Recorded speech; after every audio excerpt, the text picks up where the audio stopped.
Hi, this is Steve Dale, and we have a very special presentation today. Something that's near and dear to me is we're going to be talking about best practices for working with a private professional fiduciary. Now, we have a lot of folks signed up. I understand we may have a number of private professional fiduciaries actually watching today, as well as attorneys and families and that sort of thing. And so just to give a little introduction about what we're getting into, California is not the only state that has private professional fiduciaries, but I think it's pretty clear that we're the leader. A lot of that has to do with an organization that I'm a member of, and so are the rest of my fiduciary staff, the PFAC California, for Private Fiduciary Association of California. We'll probably get a chance to talk about that a little bit here. But I will tell you, just as an attorney in the Dale Law Firm for our practice here, that private professional fiduciaries are the cornerstone, really, of our of having a trust that actually works. Now, for some of you, you might be a little confused. Why is the trustee of the Golden State Pool Trust talking about best practices with private professional fiduciaries? And a lot of what Meredith is going to talk to, as far as I know, here probably could actually apply to the trustee of the Golden State Pool Trust.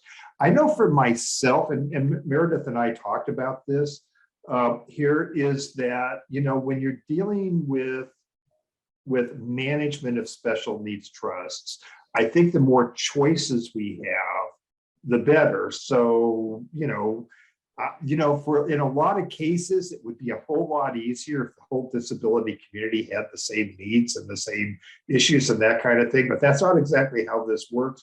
And so, one of the things we might talk about is that when we have all these different choices, why is it we focus on one group or another? There's a concept I like to talk about, which is called the magic document syndrome. And for those of you clients out there watching, here, I hope this doesn't disturb you, but you could have the finest document drafted in the world.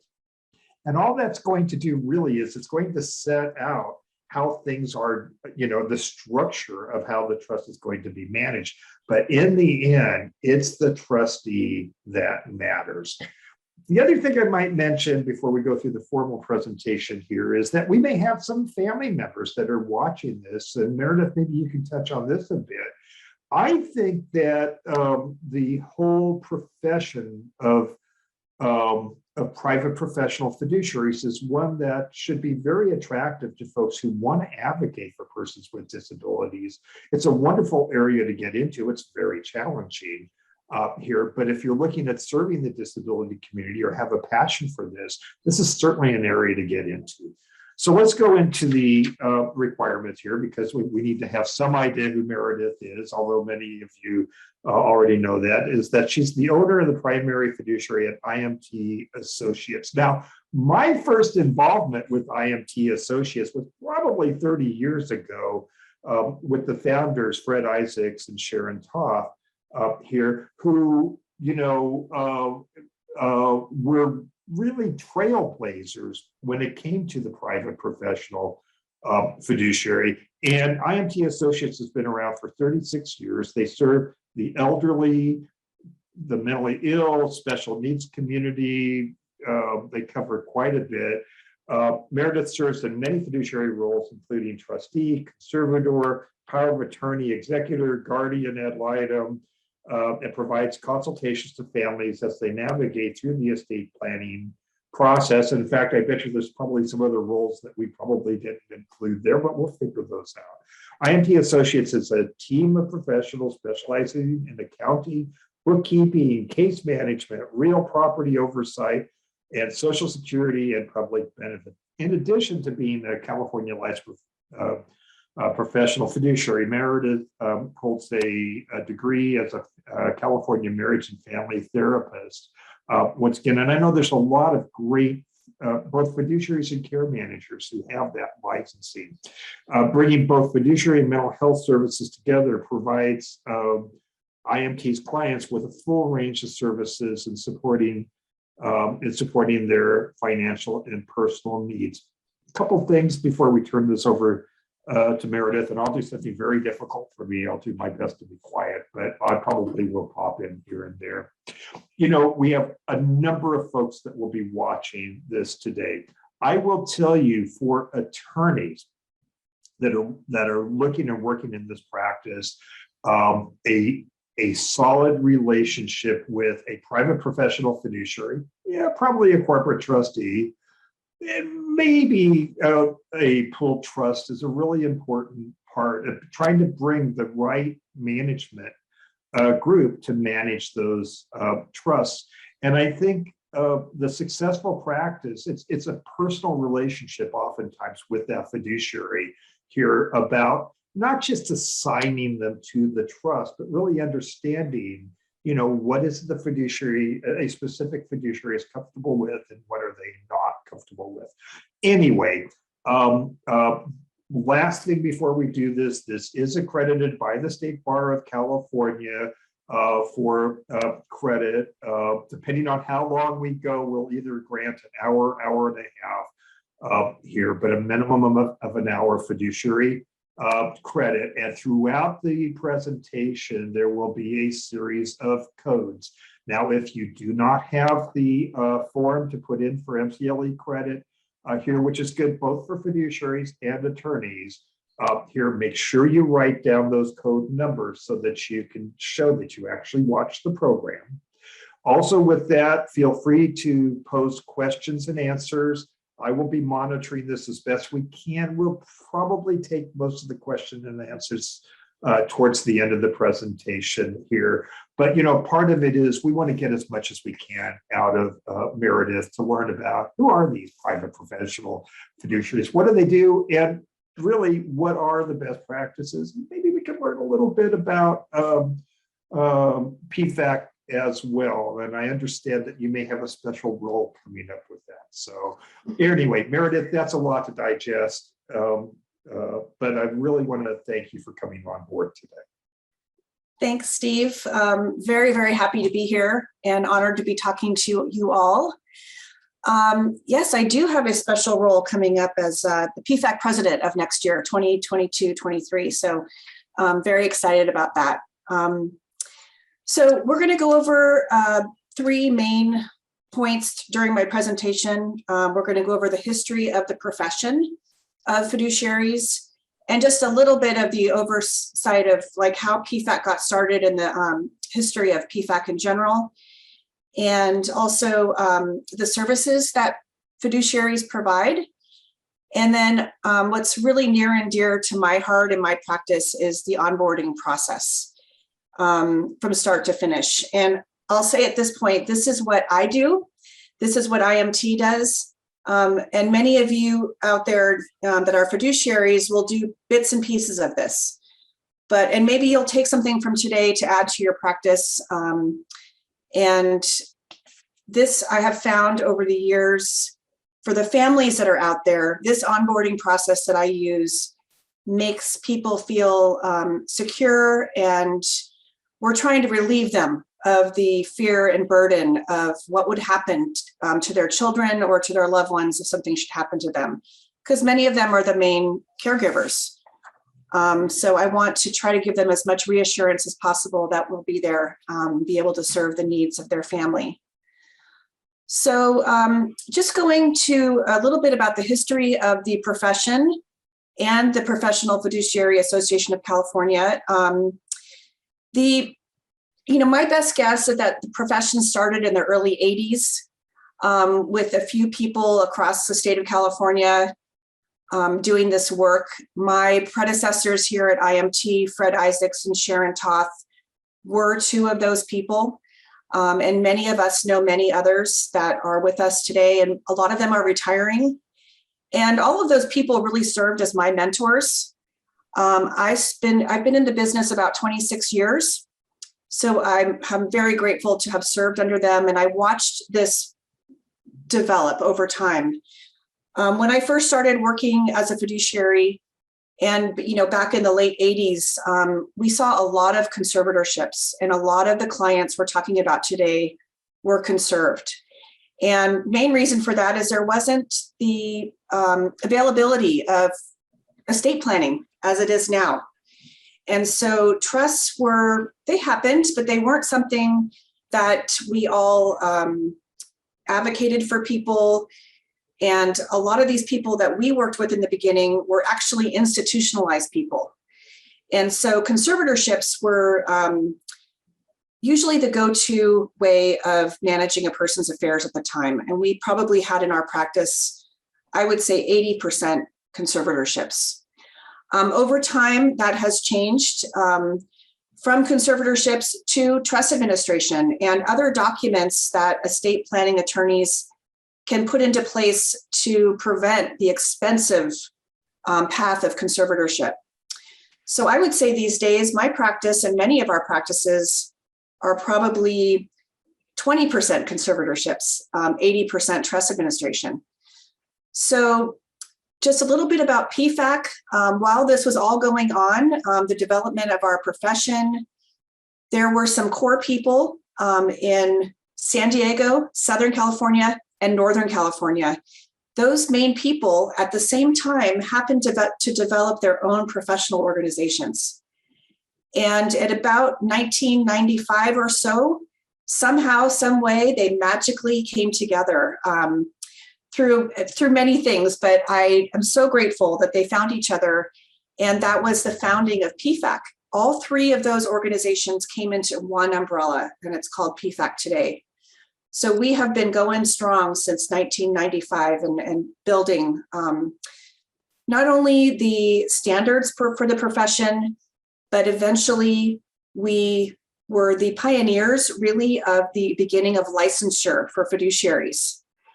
PFAC from the very beginning developed a legislative committee. That committee has grown and has seen us through many tough times and also advocate for many of our clients and what's happening with legislation that's going to affect them. But I think one of the main pieces of legislation that I am very, very proud of is that we were able in 2007 to help create, meaning we, PFAC, the Professional Fiduciaries Bureau. And that is the agency in Sacramento that oversees our licenses. And our licenses have been required since January 1st of 2009. So I'd like to point that out because prior to that, many of us out there in the audience as fiduciaries, we were working without a license. And we were basically working with the standards and education that PFAC provided at that time, which was amazing and exemplary, but we really wanted licensure.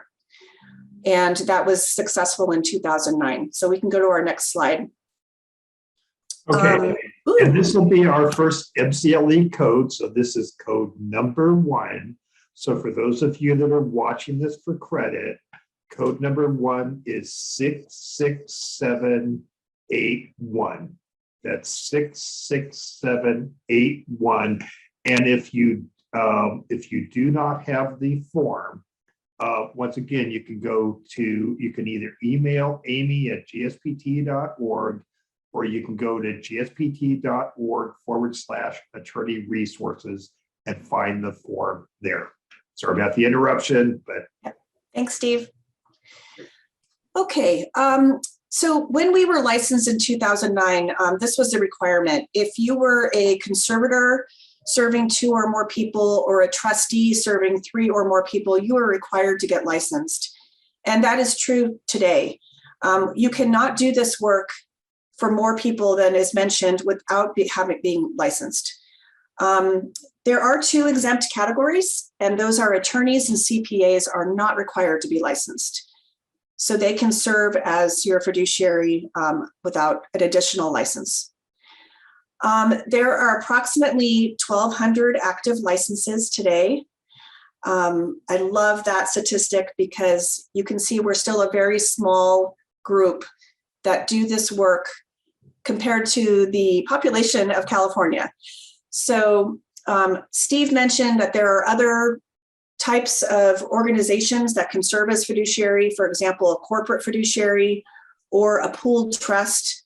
We'll talk about those in a little while, but all three of those groups combined are here to serve you in this role, and we're going to get into what that role looks like. So I've put the website for the Bureau, Professional Fiduciaries Bureau, here. I put it here so that for two reasons. One is you can get a lot of information about our license and what it covers. And then also, if you are thinking about hiring a private professional fiduciary, I highly recommend you can go do a license search and make sure their license is in good standing. So I want to go over a little bit about what services private professional fiduciaries provide. And some of these are overseen by our license and others not. I'll go over that.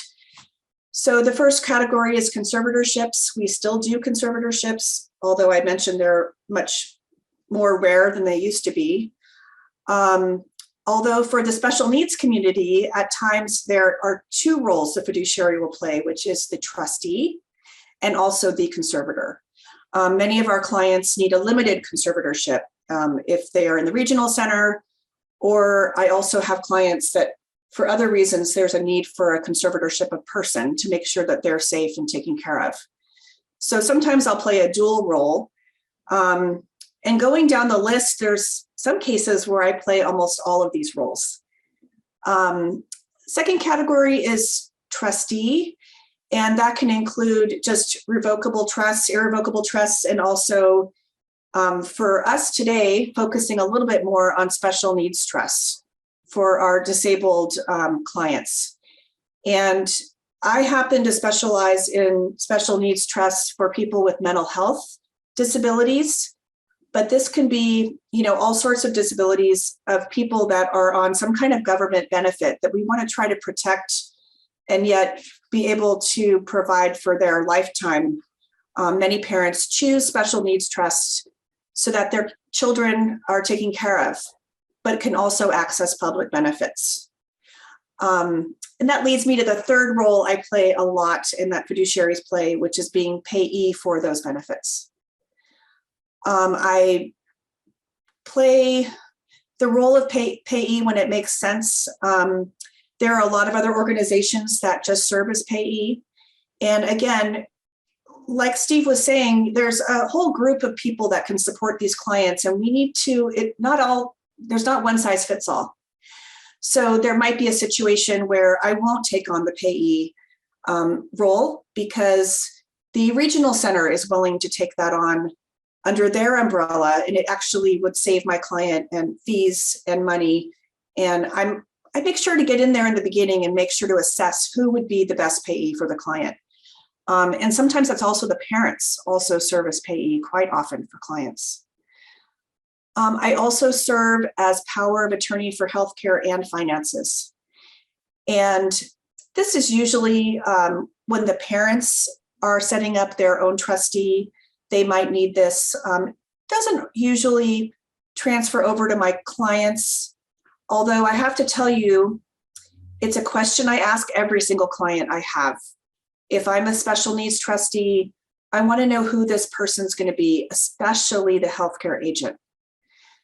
Just because I'm special needs trustee does not mean I have any control over that person and their healthcare. And I feel, although not maybe necessarily my role, I feel that for every client that I make sure there's a person appointed. And there are times that I will do that myself. We happen to provide case management here at IMT, but not every fiduciary provides that in their practice, but they will provide for it. So they will often hire an outside agency to do the case management. And I have found that most families that come to me with a disabled child, this is of utmost importance that this role is taken on by someone. It just so happens it's something we love doing here, and we have always done case management as part of our practice. But I feel like even like what Steve was saying about the documents, having the perfect documents in place, that's great. And I want that to happen. But really what's on parents' minds is who is going to take care of my child on a day-to-day basis. And this is where case management comes in and plays a very big role. I almost ask all of my attorneys, for the attorneys out there, to please put some kind of case management language into your trust documents so that the trustee has the ability to provide the service or hire someone to do this service. Won't speak much about probate and estate administration, but it is something that is overseen by our license. And it is something else that a lot of private professional fiduciaries serve after a person has passed. So Meredith, I think it's kind of fair to say that a lot of there's a pretty wide scope of things that private fiduciaries do. There are some private fiduciaries who don't do special needs trusts or conservatorships. Some do insurance trusts, some do charitable trusts, and that sort of thing. And it's a wide range of what folks do. Of course, we're focused on the social service element here. So that's entirely my focus. Yeah, no, exactly. And so for parents out there or people that are thinking about interviewing fiduciaries, you might call someone and it might not be a good fit for you because we all specialize in what we're best at. And you want that. You want your fiduciary to, be able to provide services that they feel that they can. And not everyone wants to do what I do. And the other thing is we're a small community and we know each other really well. And I bet you if you call someone and it's not a good fit, they're going to have a couple of referrals for you that will fit really nicely. So I'll say that I have found the private fiduciary community as well as the care management community very collegial. And I've run into exactly the same thing. I may be looking for someone who can handle a particular case. And yes, you guys do seem to talk to each other. So, once again, that relationship, especially for estate planning attorneys and that sort of thing, doing this kind of work, I have found, and I know when I teach classes to attorneys about practice management, a solid relationship with at least one private fiduciary is going to open up a lot of doors for you. Yeah, absolutely. So let's talk about the onboarding process, kind of step one for those of you that are just starting. The first question is, how do I find a fiduciary? Oftentimes, a fiduciary will be recommended by your estate planning attorney during the process of setting up your estate plan. But there are other ways to find a fiduciary. PFAC has a wonderful way to search for fiduciaries, not only in the area where you live, but also by their specialty and another criteria as well. So that's a great place to go, the PFAC website. You can also, when you get the names of a couple fiduciaries from your estate planning attorneys, I can guarantee you're going to find one that's going to help you find a good fit no matter what. And I have a real commitment to that. The estate planning attorney plays a huge role in the beginning it's really step one. People will call me kind of for information, but if they don't have an estate planning attorney yet, another role that we play is I'm going to recommend a couple to you. And so it's really important for me to have relationships with estate planning attorneys, their styles, how they work, what their specialty is, what they like. And so you can often get referrals to attorneys from the fiduciary that you originally call. So after you've met with your estate planning attorney, you've got the documents, you discuss the documents you want to get in place, you might make that initial contact with a professional fiduciary. And, it's picking up the phone and calling somebody. That initial call is usually 10 or 15 minutes of just like, I'll tell you about me, you tell me about your situation. Is it going to be a good fit? I usually know within that time whether it is, and if not, I again will refer to at least 3 people that I know would be a good fit for them. I did include in your material a handout called Questions to Ask a Potential Fiduciary. It's interesting how you would think that this maybe would come from an estate planning attorney, and often it does, to prepare them for that initial contact. But I have a lot of people that call and they say, you know, I'm just starting out. I don't know what, I don't even know what to ask. So this has been really helpful to give them to, you know, take after the call and review and see what things are important to them. Go over a little bit of what's helpful to have for the first call for the family members that are out there. The fiduciary you're interviewing will most definitely ask you, obviously, what role you're calling about, what role you want them to play in your life. And when we ask those questions, I can't tell you how often it opens up other roles that you need in your life and in your family. So you might go to a estate planning attorney just for the special needs trust for your child. I get this call a lot. And I say, well, okay, so who's going to take care of you for your trust administration? Who's going to be your power of attorney for healthcare? And they haven't even thought of that yet. So talking to a fiduciary actually can open up other ways to have a more solid, complete estate plan. Another thing we almost always ask is, what does your estate consist of?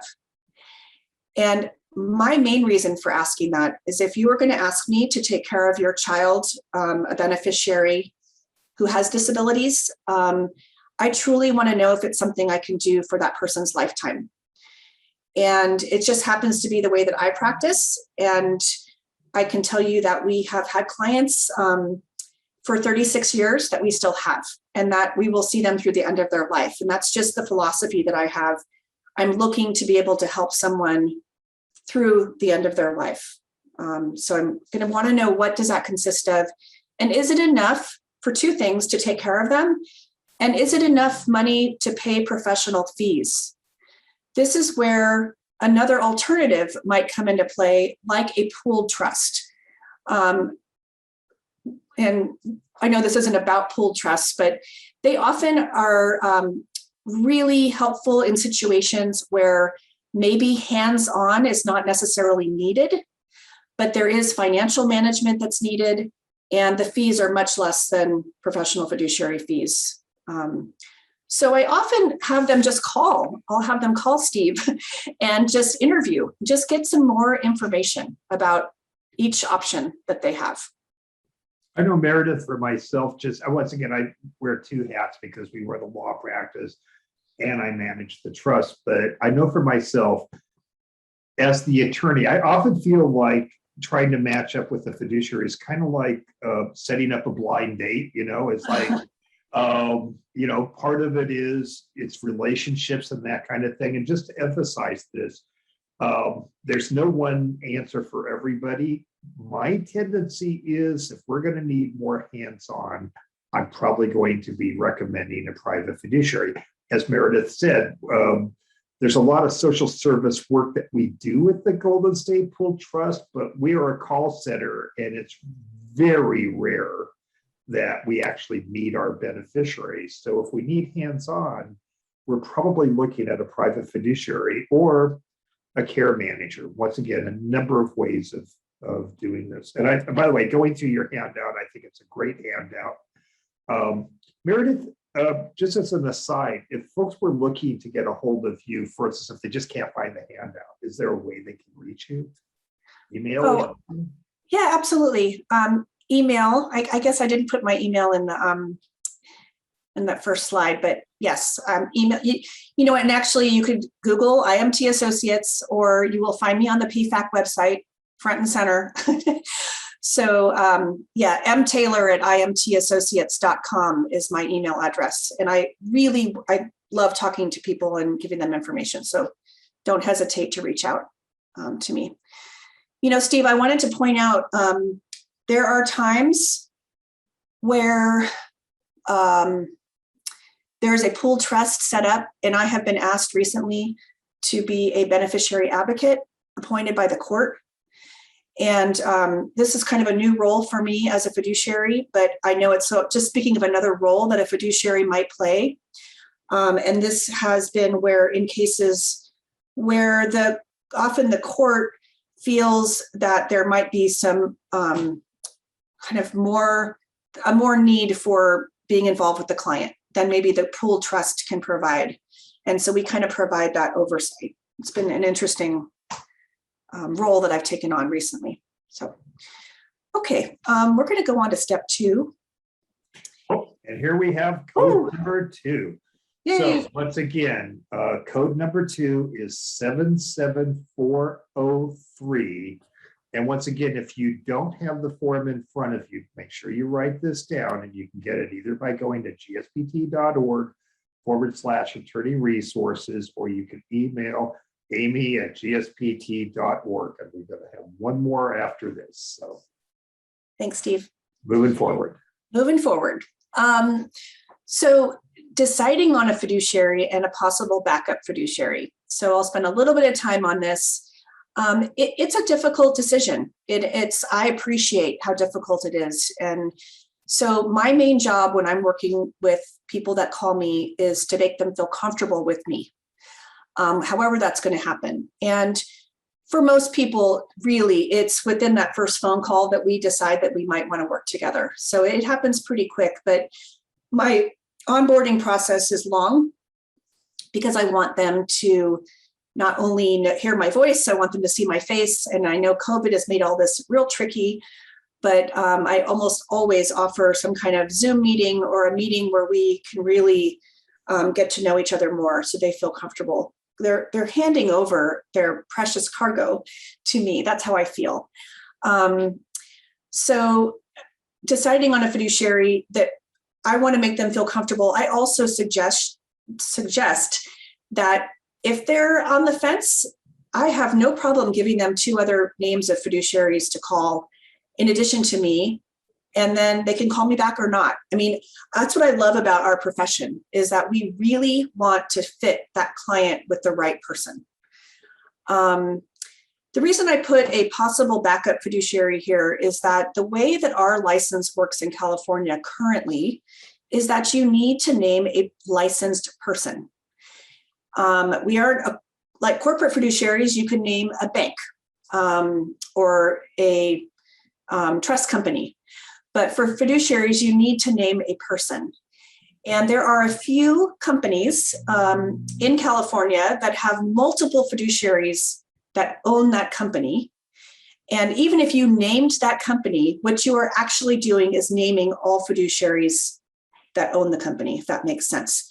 So people ask me all the time, what is your succession plan? What if something happens to you? What I can recommend, the best recommendation now is to name 2 people back to back in succession of each other in your documents. And again, this is where referrals come in. If somebody says, well, I don't have another fiduciary to call, I really want to use you. I have people that I rely on a regular basis that will be my backups.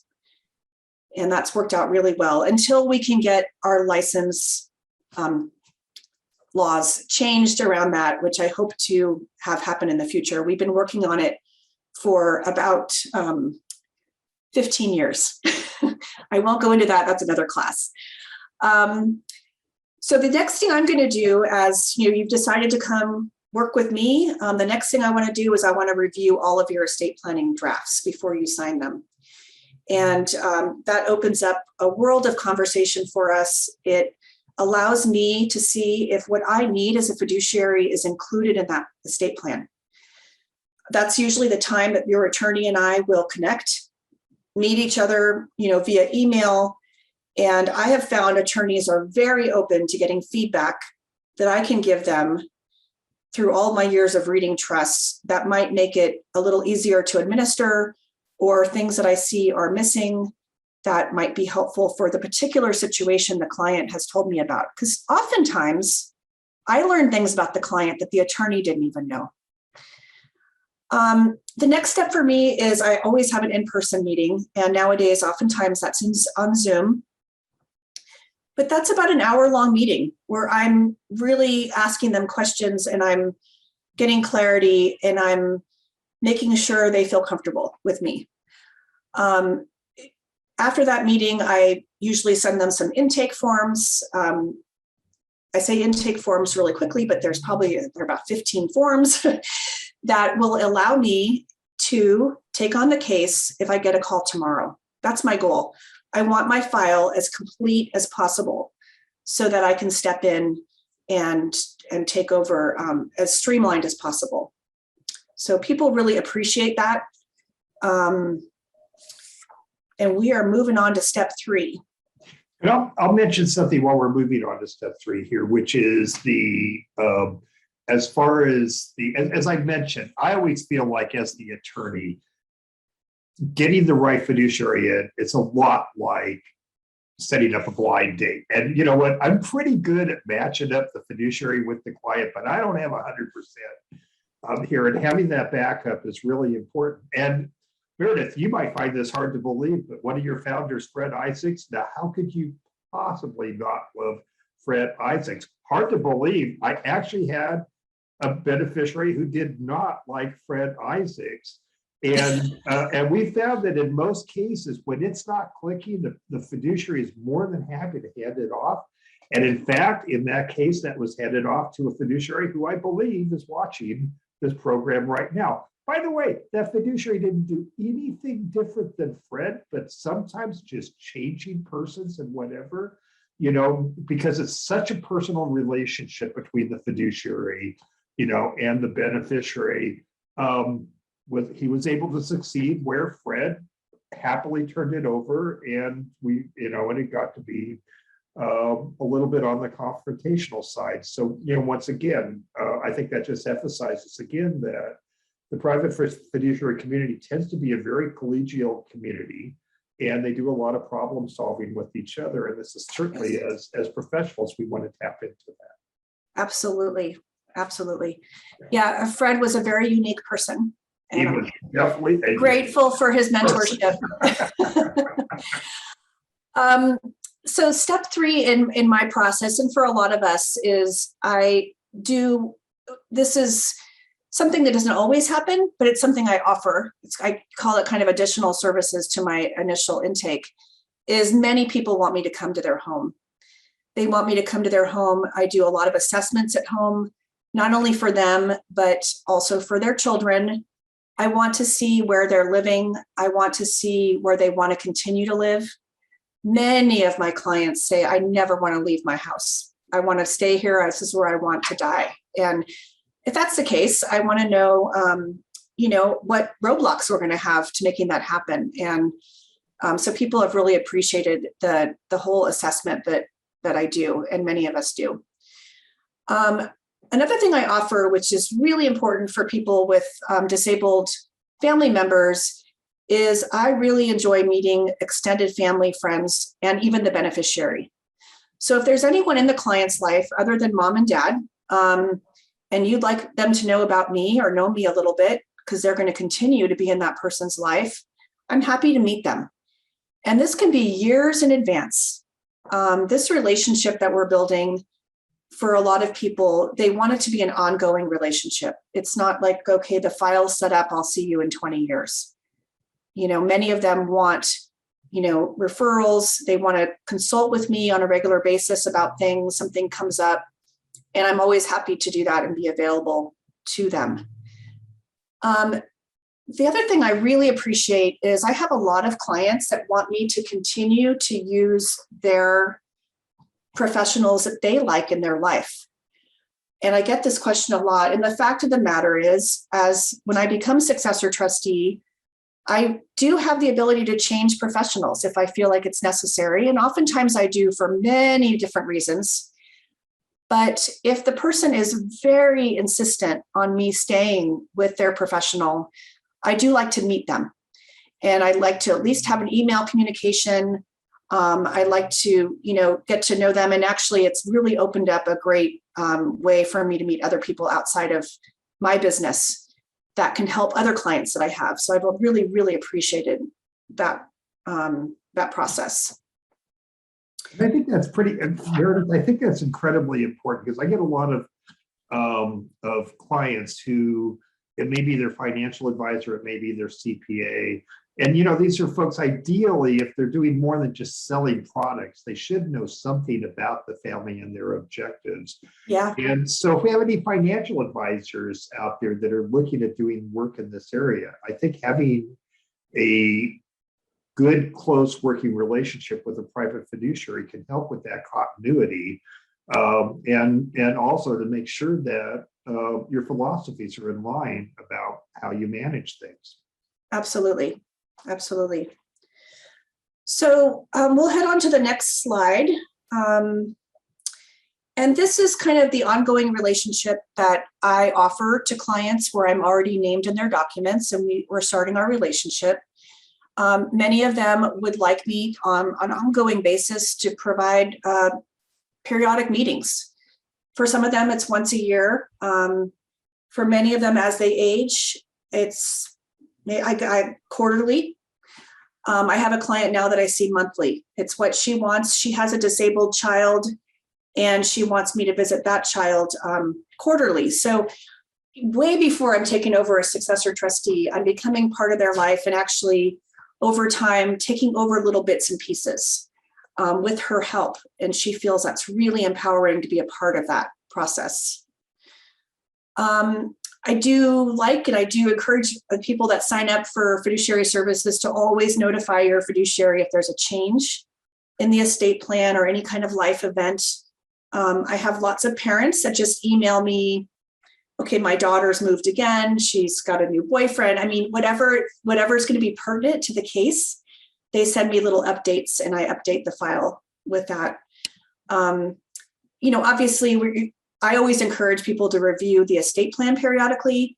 When you have a professional fiduciary in your life, they will be someone helpful to remind you of that. In fact, right now I don't know what it is about this year, but I've had a slew of clients that are updating their estate plan, and I hadn't talked to them maybe in 9 years. And so we're reconnecting, and I really appreciate that a lot.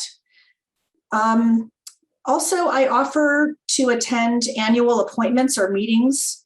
So for example, I have a lot of clients with children in the regional center, and it really brings the family kind of peace of mind that at this point right now, way before I become a trustee, that I attend that annual meeting, and who has a daughter in the regional center where she wants me to attend the home assessments that are going on whenever they happen, so that I can seamlessly move in to that role. And that's been very educational for me as well. So Meredith, a couple of questions about this. And by the way, some of our audience asked exactly the same questions I was going to ask. Let's start off with finding the right fiduciary. Now, putting on my estate planner's hat, we spend a lot of time in our workshops emphasizing the importance of a private professional fiduciary and that kind of thing. Now, we get a lot of our clients who want to interview every single private fiduciary in their area. And one of the issues that comes up is that I would say our average estate planning client is probably 45 to 50 years old. In our office, nobody dies. Our trust matures here, but odds are here, we might even cover that. Usually the fiduciary doesn't actually fully take over unless the parent advocate lacks capacity themselves or when they pass away. So one of the questions coming up here is that at what point do you actually charge? I'm assuming that you have payroll here. At what point do you charge? And the other part of this is I do encourage my clients to engage the fiduciary early because, all too often the fiduciary takes over immediately after the parent passes away. Just think about this. You're taking that child, if we're talking about a child, we're taking the child at probably one of the most difficult points in their life where that parent advocate has passed. And here comes Meredith Taylor to say, hi, I am so sorry your parents have passed away, but I'm here to take over. Is there a better way to do this? So when do you take over and when does the meter run? Yeah, great questions. I think this is why I really encourage the family members to let me get involved prior to there being an emergency. And this is because I'm just going to give you a real quick story of something that happened to me and one of my clients. I had a client in the regional center. She had a mom that she lived with her entire life. Mom's husband was deceased, so she was a widow, and mom was savvy enough to have an estate plan, and she put me in it and then didn't talk to me for 5 years. So I had no idea what was going on. When I called, she said everything was fine. And so I didn't really have any relationship with this client. And what happened is I got a call in the middle of the night that mom was sent to the hospital. And my client was sitting in the emergency room waiting for her mom to come out. And her mom never came out. Her mom died that evening. So that is an extreme example, but kind of the situation that you're mentioning. This person had to see me show up. I had to be there. I had to, there was no emergency plan put in place. Obviously, we were able to do something very quickly, which fiduciaries are very good at, but there would have been a better way to handle it. And what that would have looked like is the mom maybe would have allowed me to come over, even if it was an annual meeting, to meet with the client, to get to know the regional center workers and have an emergency plan in place to be able to take care of this client should something happen to the mom, because it was just the two of them. And that is very, very common. That the mom and dad, they want to keep that child at home. They're not placed in a regional center home. And what if something happens? So we also often encourage case management to start way before we become successor trustee. And that is, I would say maybe 25% of my cases, active case management cases, are cases where eventually I will become successor trustee. So I am fully immersed in that client's life. And the parents, as they age, relinquish more of the role that they play to me and my team. And so the child becomes very comfortable with us, and everyone that is in their life knows us. And it just really helps with a difficult transition if something should happen to mom and dad. So let's get down and dirty.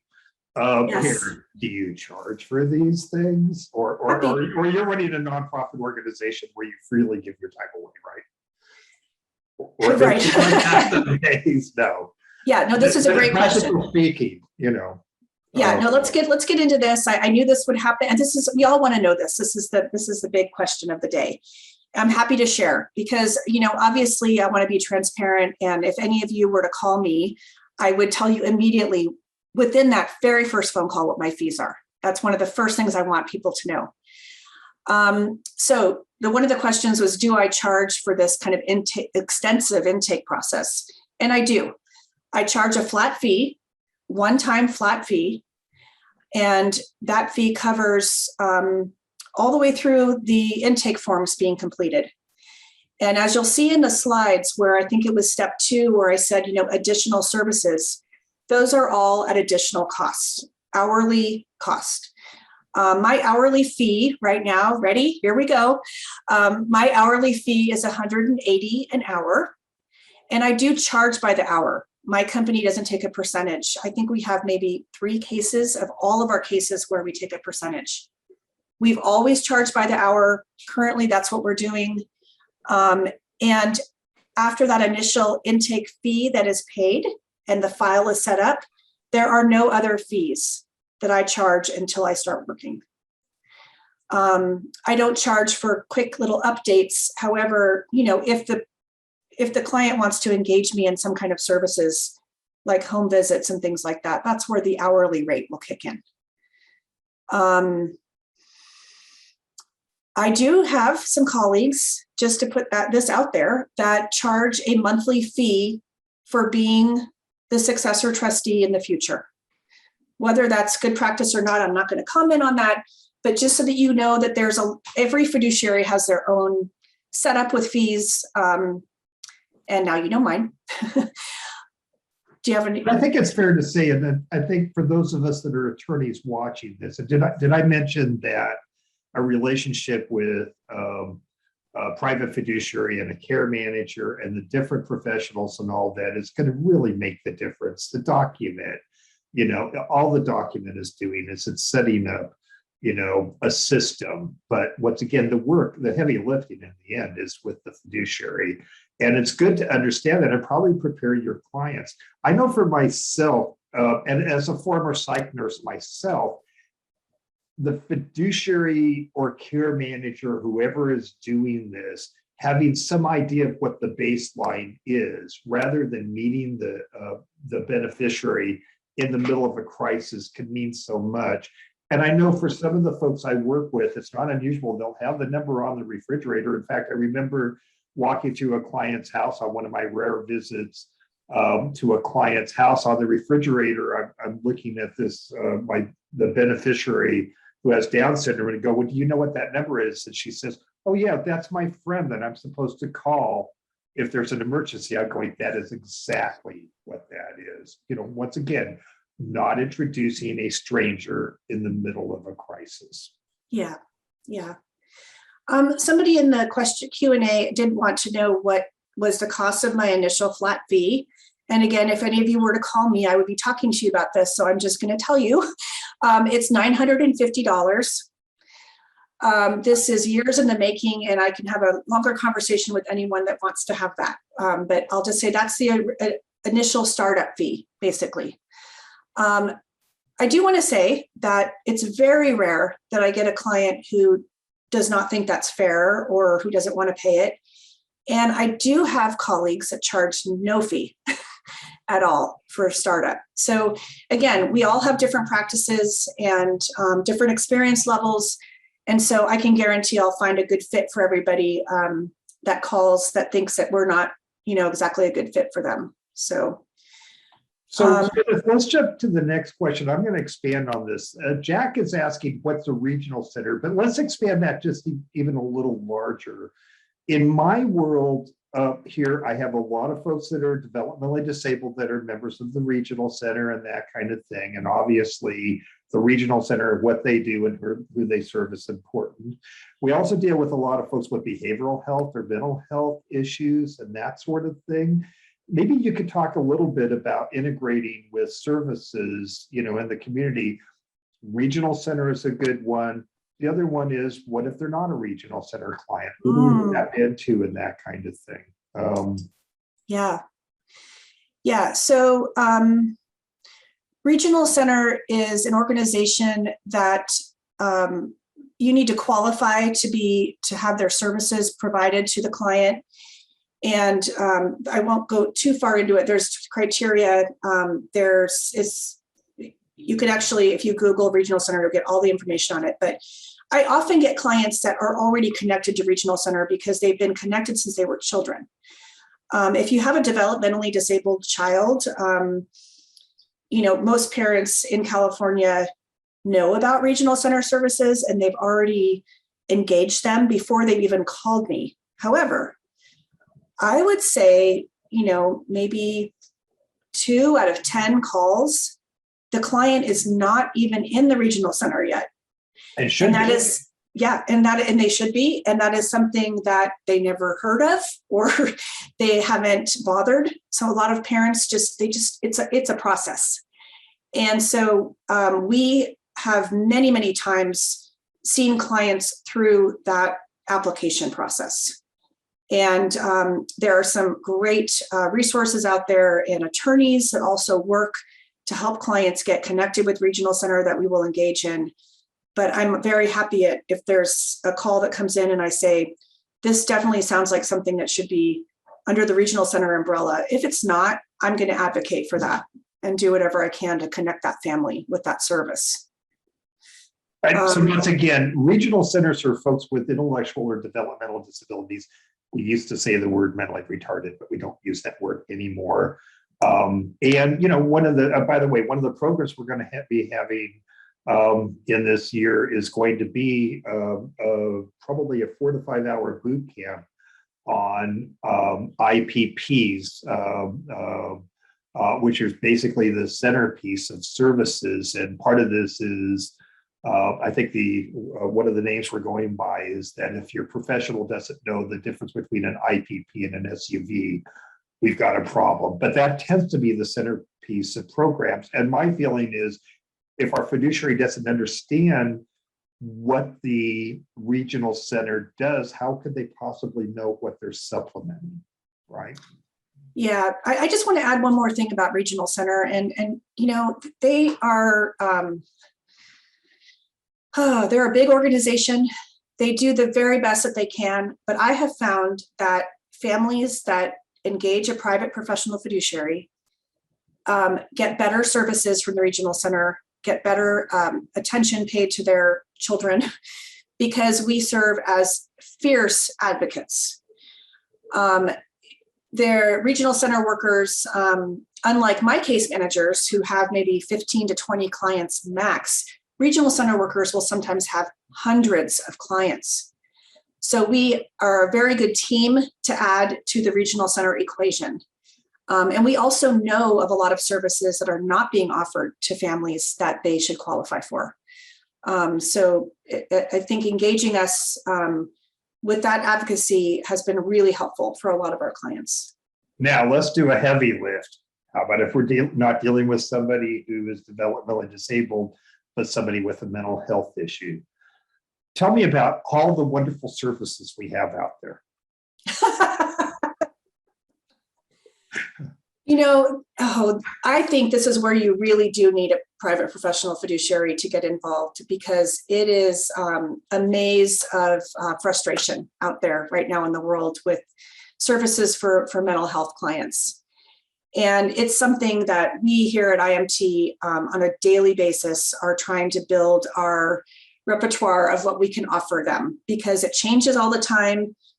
You know, I don't need to go into my whole little soapbox, but having a partner and a team member with you and your family, if you have a mentally ill child, is so beneficial, even if it's just emotional support at hitting all the dead ends that we hit with services. There is no regional center for clients with mental illness. Although I do have clients with both that qualify for regional center services and they're severely mentally ill, and that is not a good combination for the regional center.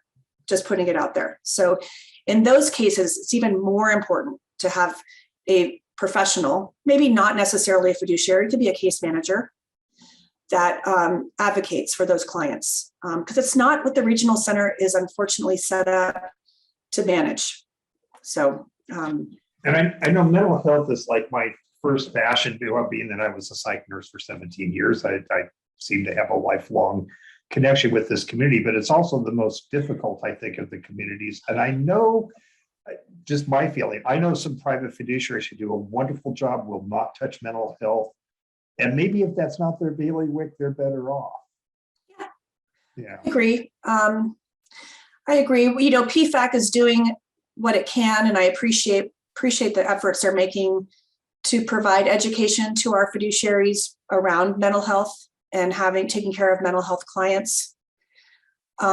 It's one of the reasons I'm a marriage and family therapist, and that the founders of IMT were also a psychologist and an LCSW, because this work goes hand in hand with fiduciary work, working with clients that are challenged.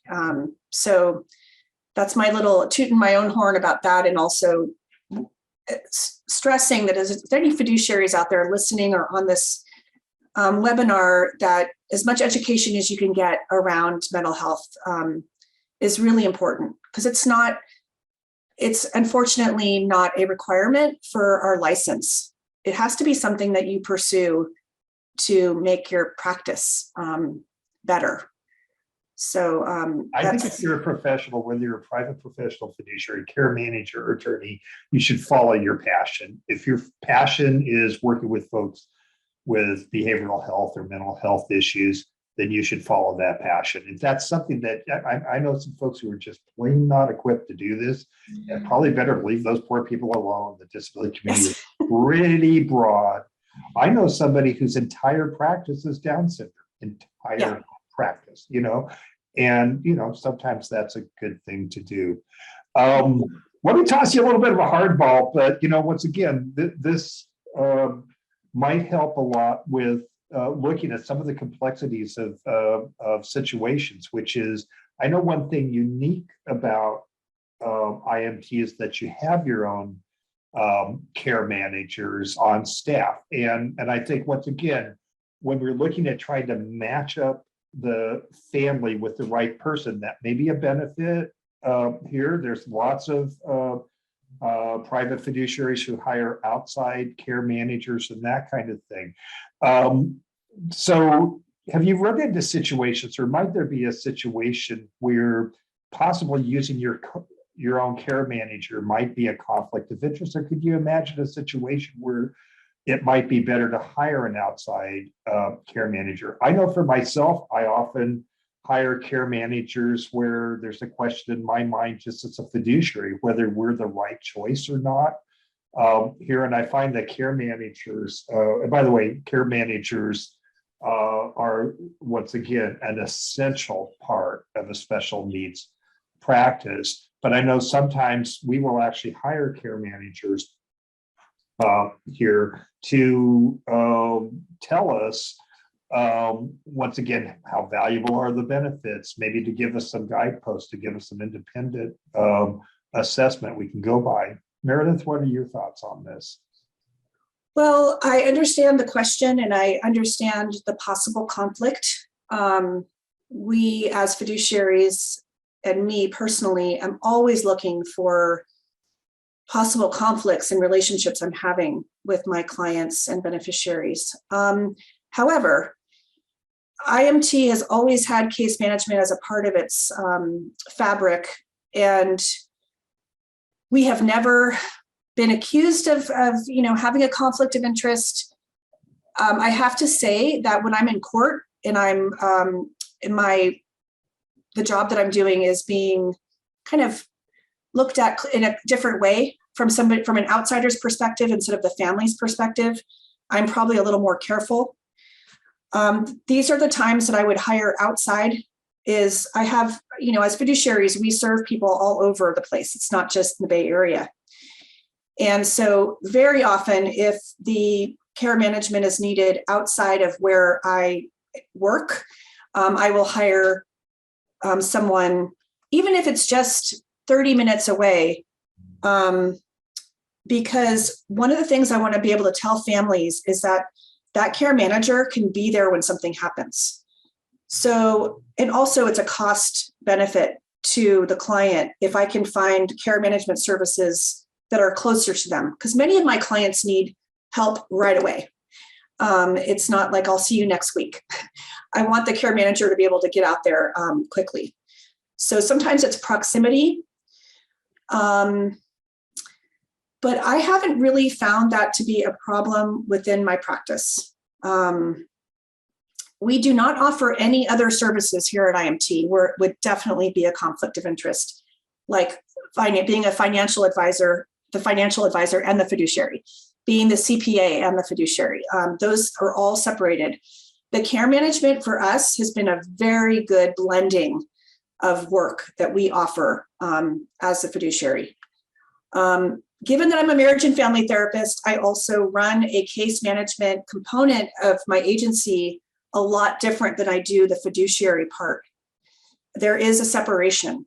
There is certain supervision that happens here to allow my care managers to be supervised. That maybe wouldn't be happening if I had hired an outside care management agency. So a lot of feelings about that, but I think it's been something very successful for us. And I know a lot of other fiduciaries are trying to add that to their practice. And I think we'll find that different fiduciaries, I know some very fine fiduciaries who do not have their own care managers on staff. In fact, that's something relatively unique about IMT. Yeah. And a lot of times they'll get outside care managers. And once again, we're blessed, especially in Northern California, having some excellent care managers in the area. I will tell you, having that independent assessment, whether it's from inside the organization or outside the organization, is incredibly valuable. One administrative thing, Amy, can you put up the last code here for us so we can get that puppy out of the way here? Oh, there we go. And our last code is 33400 And once again, if you do not have the form, you can either get it by emailing amy@gspt.org, and you might ask her to put you on the mailing list, or you can go to gspt.org/attorney resources. So let's get back to our questions here. We have a number of questions about, once again, costs of services and initial fees, which I think we covered fairly well.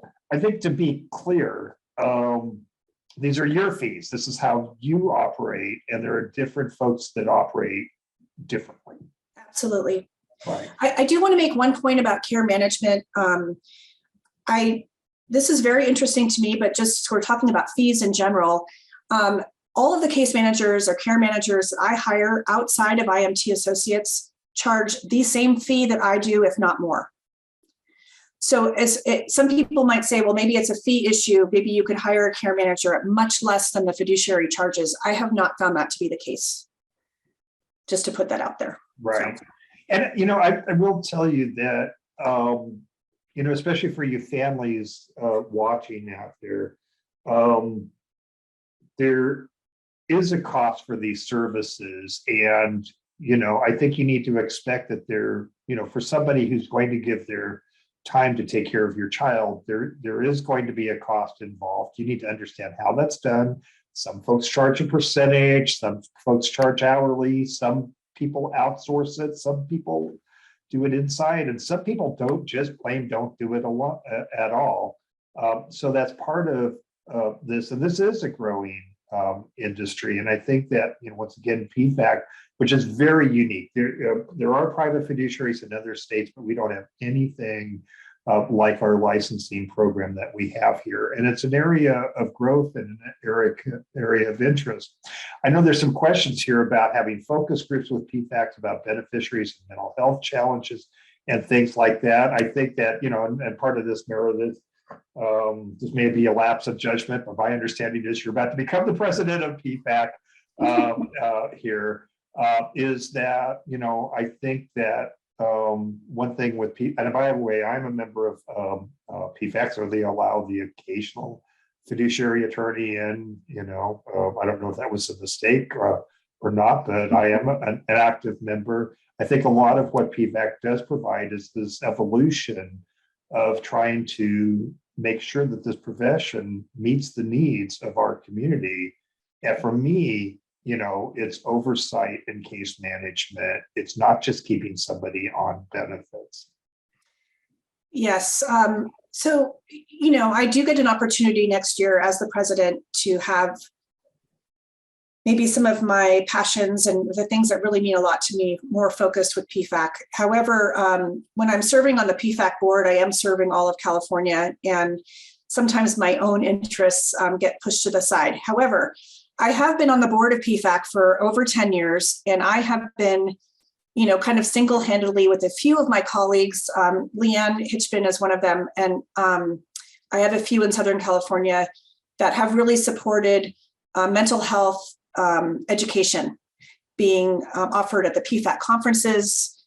There have been a few conferences where we've had an entire track offered for mental health, but it's still a small population. And any time that I can speak on mental health to PFAC, I do, and I do offer that.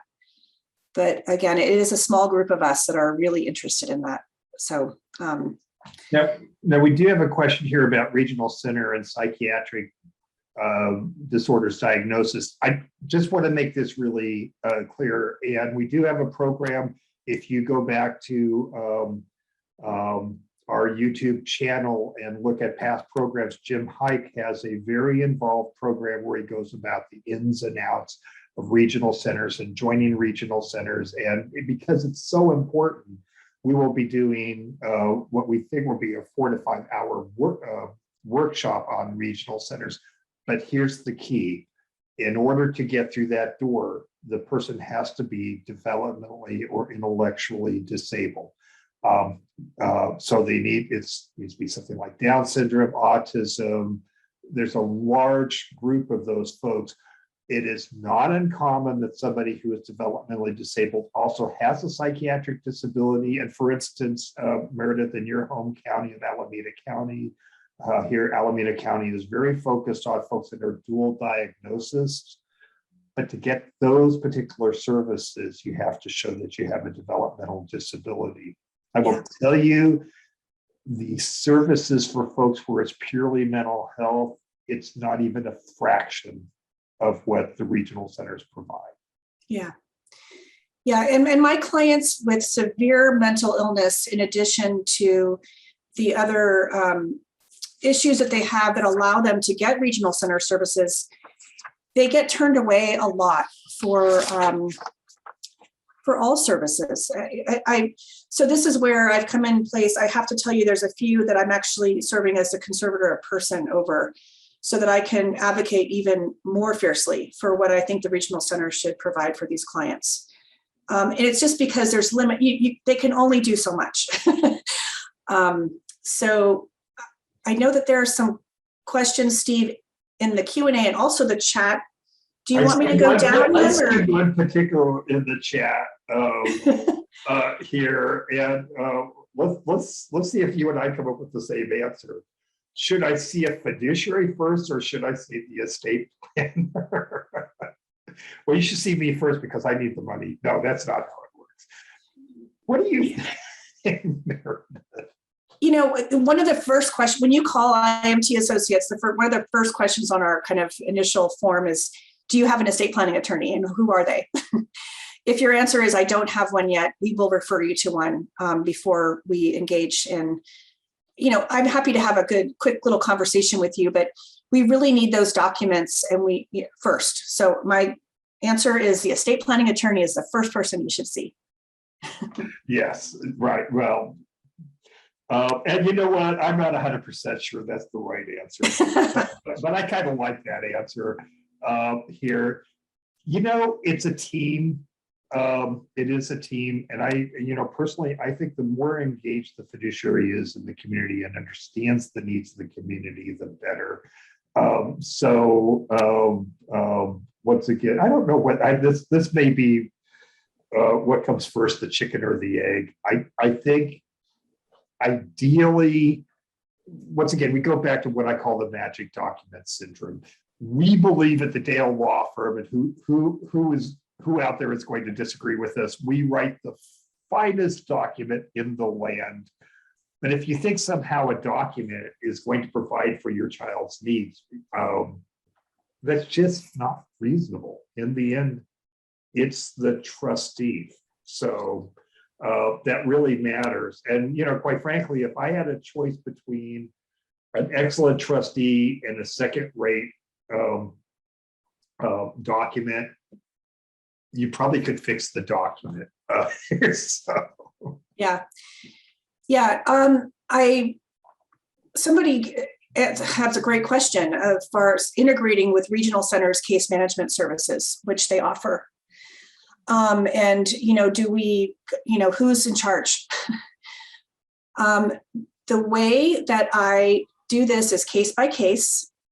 If my client has a really good regional center worker and they are handling everything that the client needs, I am happy to take the back seat to that case manager at the regional center. But I'm telling you, I hate to say this, but most of the time we need to either be playing just an active role or we provide the oversight for it. And they change, the case managers change a lot. So we provide the continuity to the new case manager, and that's when we get involved. So we don't really have a conflict, but we're bossy and we like to know that our clients are being taken care of. So sometimes we will put our, little fiduciary hat on, and sometimes I've had to put my conservator hat on and say, I need you to do this for this client. For many of the parents that are watching out there, once again, we love our regional center and that kind of thing. Sometimes the problem is the regional center. And, I know for most of the clients that we work with, they are fierce advocates. In fact, if you want to take on the mother of a disabled child when it comes to getting between her and maybe dad too, and services for their child, God help you here. And oftentimes I think that what parents are very concerned about is just to make sure that that advocacy is going to continue.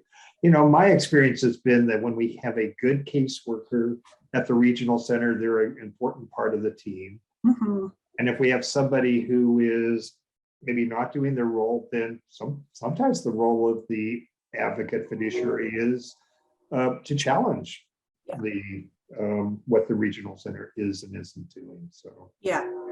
so Claudia, I don't know if you're an estate planning attorney, but your question about do we want to see the documents in draft form before final execution? And my answer is absolutely yes. That's really helpful. There's nothing like getting a phone call saying you're already in the documents, they're signed, and here they are. I get that sometimes.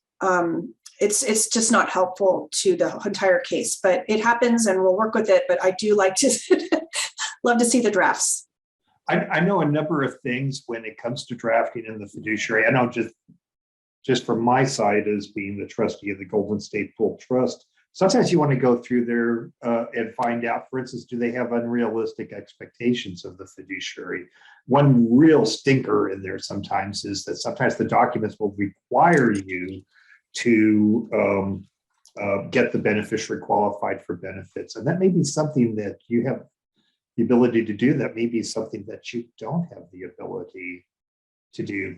The other thing I think that sometimes is important is that, as I mentioned, I like to look at hooking up the fiduciary as kind of like setting up a blind date. Sometimes you have a situation where I'm pretty good at matching my fiduciary with the needs, but I don't have 100%. And sometimes you need to have something that if you need to switch horses, or maybe there's a better term, there are some times when you may just need to change fiduciaries and that kind of thing. And that's something that can be very important. We're going to finish up here in about 10 minutes, but Meredith, here's a question for you, which is, what do you think about advisory committees, trust protectors, and then you'll get on occasion somebody who wants to be the co-trustee with you? Thank you. Yes. I'll start with co-trustee. I never serve as co-trustee, ever, ever, ever. So that's my answer. But the reason behind that is that once I become successor trustee, I am 100% personally liable, whether there's a co-trustee or not.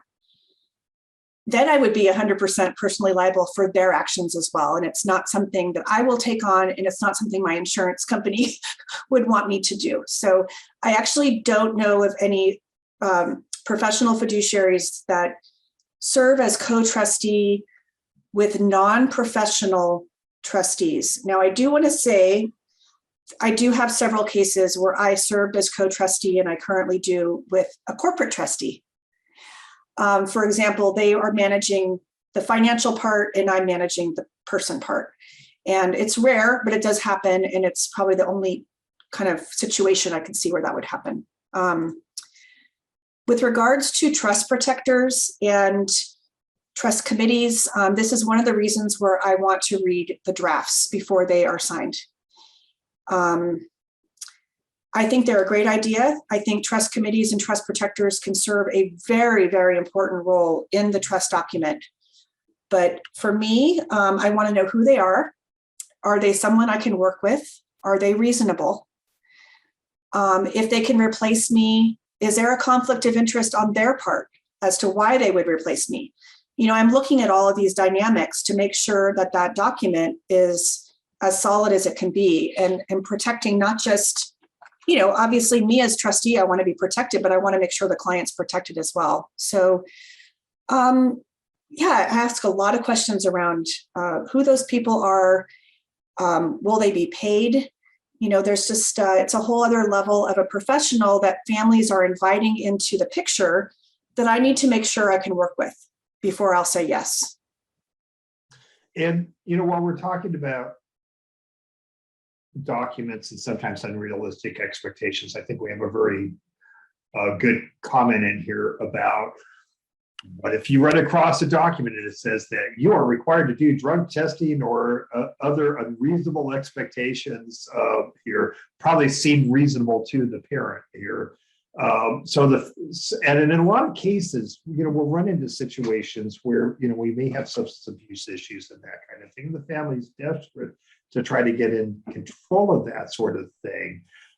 But once again, in situations where there's a requirement of drug testing here, or other situations where maybe they've set up something that if you don't do this or that, it could, for instance, and your beneficiary could end up homeless or something along that line.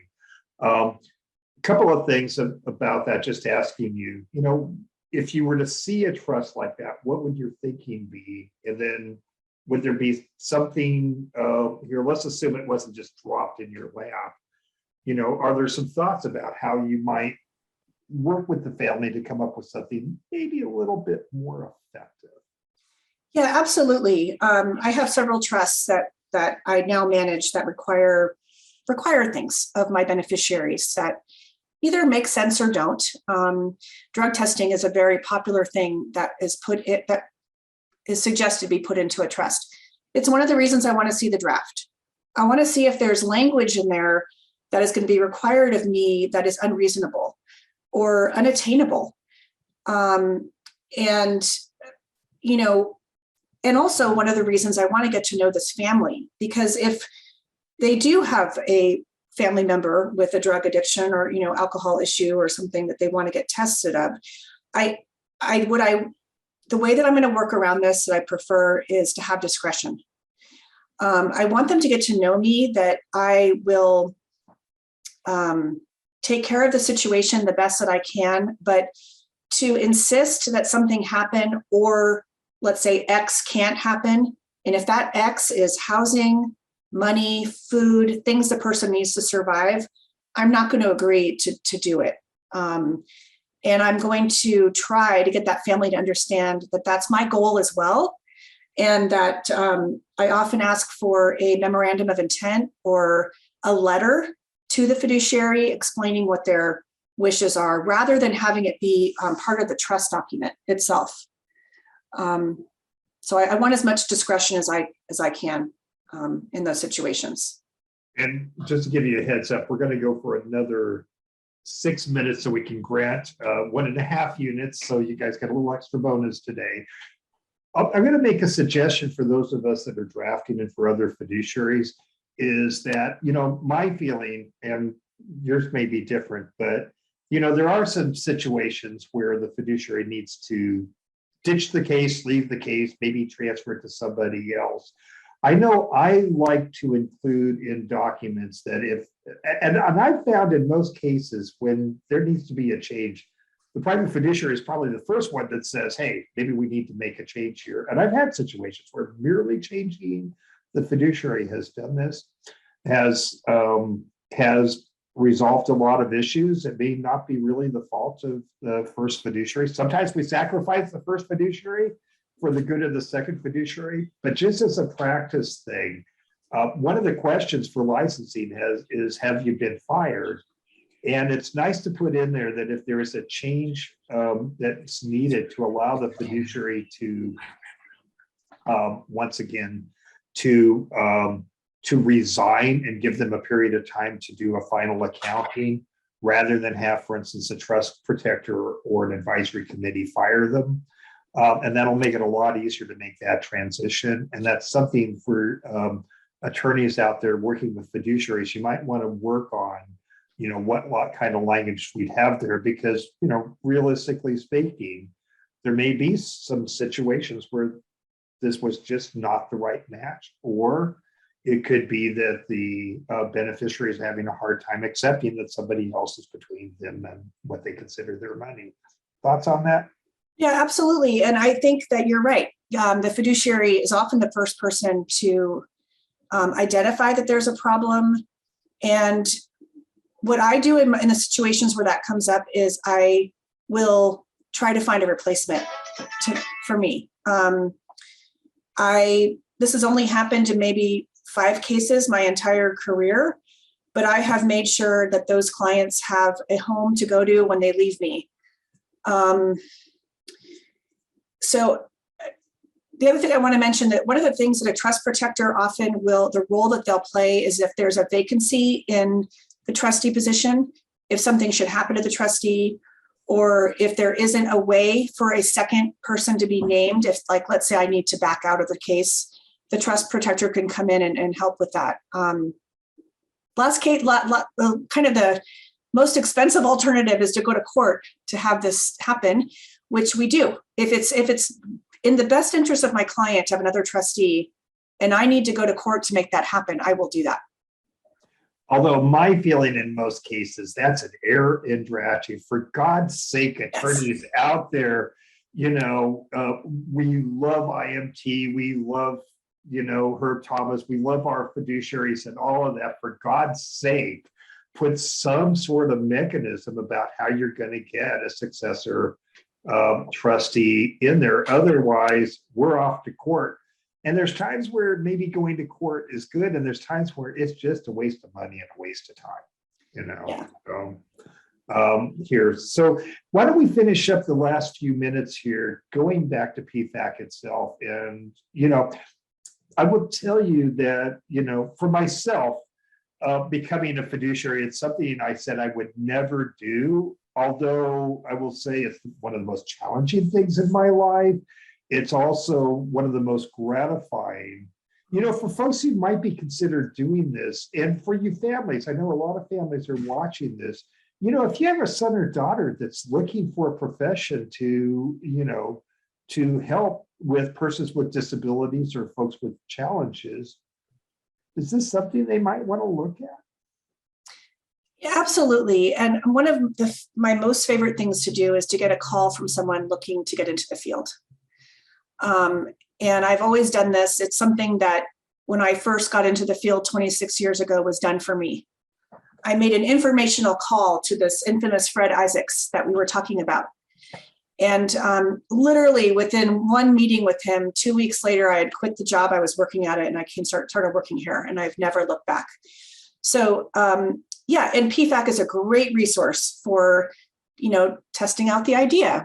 There's lots of classes that are on demand in our Fiduciary Academy, and they're luckily, now that we have the few restrictions are going to be lifted from COVID, the in-person chapter meetings, local chapter meetings at PFAC are a great place to go. But anyone can reach out to me. I'm happy to give more information about PFAC. I often speak to other industries, for example, like the Paralegal Association, trying to enlist people to come over and take a look at the great work that we do, that might be a career path for them. So we come from all walks of life and all ages. All ages. I like to say that because this is a career where I have never met more people starting off brand new in this career in their 50s and 60s, and sometimes older. So you bring all the experience that you have in your life to this work, and I can guarantee everyone has something to bring to being a fiduciary. Do they provide any education? Yes, we provide lots of education. We have a huge digital education opportunity called the Fiduciary Academy on the website. But in addition to that, we have an amazing conference coming up, as we do every year. And it's 3 days of just amazing speakers. I think we have somebody named Stephen Dale possibly teaching at our conference this year. And I'm going to be teaching about LPS conservatorship. Ooh, that's exciting. So yeah. But it's going to be in Disneyland this year. So if you have any interest in becoming a fiduciary, the conference is a great place to start, and you'll meet some amazing, wonderful people.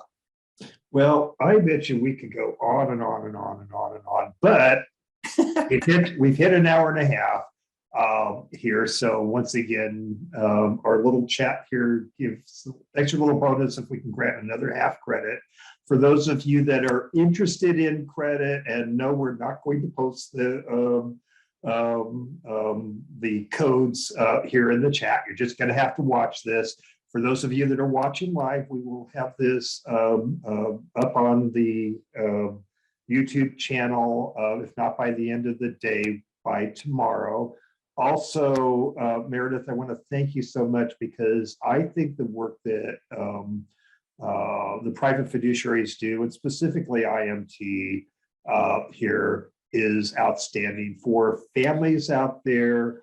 Once again, relationships with the fiduciary, in the end, that's who's going to do this, who's going to do the work. For those of you that are parents advocates, you might want to consider inviting a PFAC member to come and speak to your group.